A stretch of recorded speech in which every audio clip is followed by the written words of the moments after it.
Hi, my name's Ultra, and I want to tell you about the Transformers. Specifically about the Transformers Armada episode, Metamorphosis. In this episode, more Transformers arrive on Earth, as we learn more about the Autobots, Decepticons, and Minicons.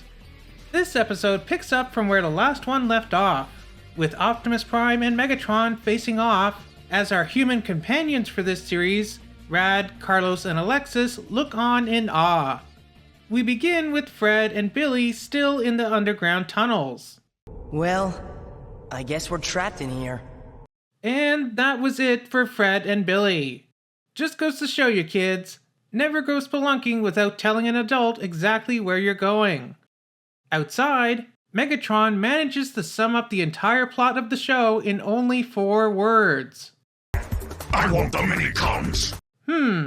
Not as catchy as gotta catch 'em all, but work on it, Megatron, and get back to me. The kids try to escape, but they are confronted by Starscream and Demolishor. And I gotta say, I'm not a fan of Starscream's Cybertronian design. Optimus is cool, Megatron and Demolishors are mostly the same as their Earth ones, but maybe it's how his eyes open and close like an iris on a camera, or how in this shot it kind of makes it look like he's wearing goggles, but it's kind of off-putting. Red Alert and Hotshot Cybertronian designs aren't much better. They just kind of look like themselves, but they're missing a few parts.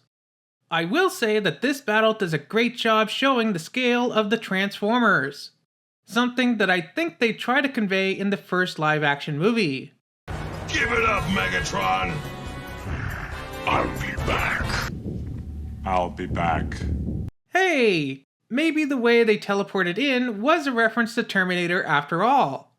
Speaking of which, the Decepticons teleport away, leading the Autobots to believe that they must have a base on the moon, which is where we see the Decepticons warping back to the other half of the Minicon ship on the moon.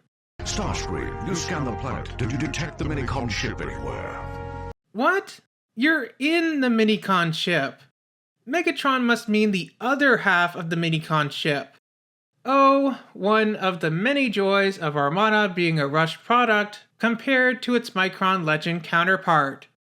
For example, remember how in the last episode, the narrator said the Autobots and Decepticons had formed a truce to send the Minicons into space. Well, that's totally wrong! Because in Micron Legend, the Autobots were actually protecting the Minicons from the Decepticons as they were attacking their ship, which is clearly what it looks like from the footage shown. Speaking of which, inside the tunnels, Highwire leads the kids to his ship and future base of the Autobots. Interesting how both factions in this series are based out of half of the same ship. I bet he came from some distant galaxy a long time ago to escape those big robots. Maybe they use small robots like him to increase their power or something. How did you guess that, Rad? Have you been peeking ahead in the script? It's, Megatron. It says here he's leader of the Decepticons? Also, apparently Rad can read Cybertronian. I thought I was the only one.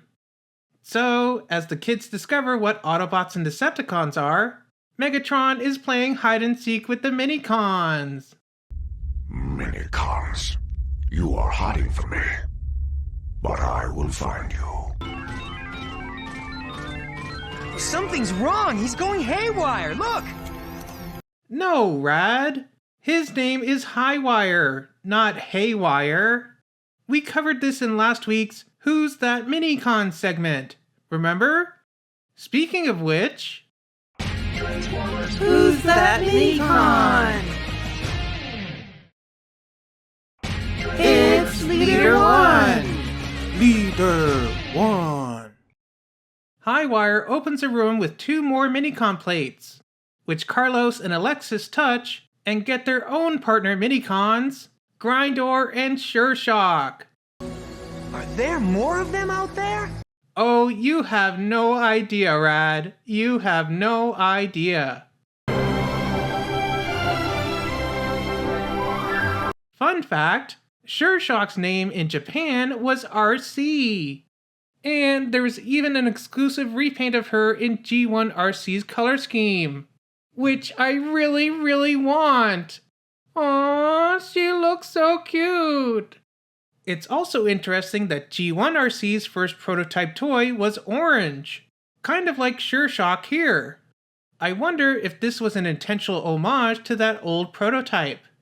In the cartoon, though, they do refer to Sure Shock as male, but I kind of choose to ignore that as part of the dubbing confusion.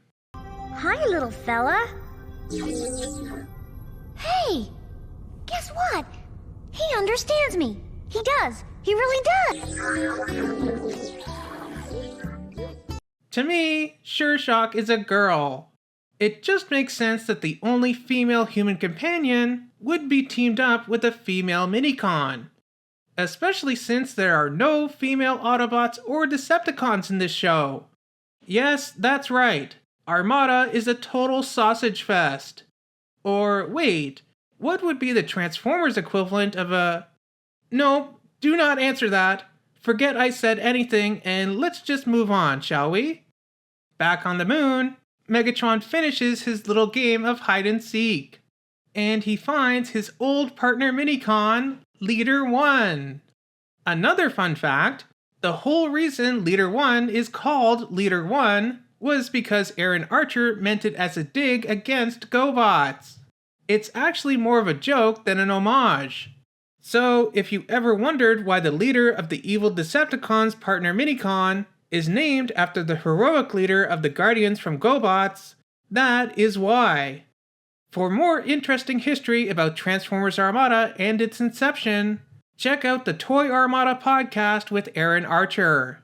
His first episode is out now, with more to come in the future. So go check him out, and don't forget to tell him that Ultra Primal sent you. Megatron shows off his new little buddy to the other Decepticons. And I love how he's just sitting on his lap like a kid telling Santa what he wants for Christmas. Aww. Hey, wait, isn't today Christmas? Merry Christmas, everyone! So, Megatron has Leader 1 show off his ability to the Decepticons, which apparently is to fire laser blasts out of his chest. A cleavage cannon? I'll have to look into getting one of those installed myself.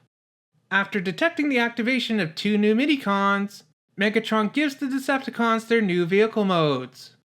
Meanwhile, we see Optimus Prime scan his new truck mode, in a scene that feels very reminiscent of a similar one with Optimus Prime in the first live-action movie. Almost like it was a purposeful homage, or maybe they were just reusing an idea. So the kids take out their new Minicon partners for a spin, but they are soon attacked by the Decepticons. Fortunately, they are saved by Optimus Prime, Hotshot, and Red Alert. And this episode ends with Optimus transforming into his super mode.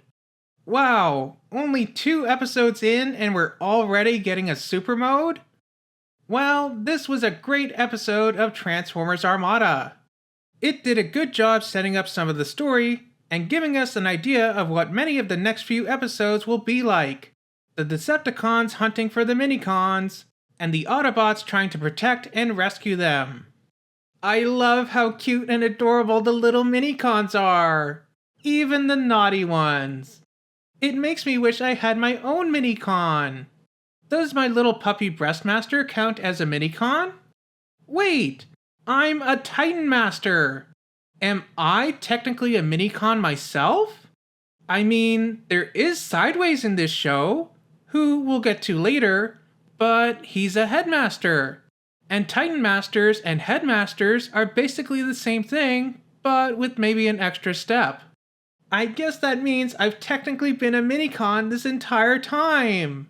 Aww, so cute! In that case, maybe I should be reviewing these episodes in my Titan Master form. Nah, that would be too expensive and too much work for my artist hell to draw. Besides, she's already got her hands full drawing all the Minicons for each Who's That Minicon segment. So let me know what you thought of this episode of Transformers Armada. Remember to like, subscribe, and do all that other fun stuff. And I'll see you back here next week for episode 3, Base. See you then!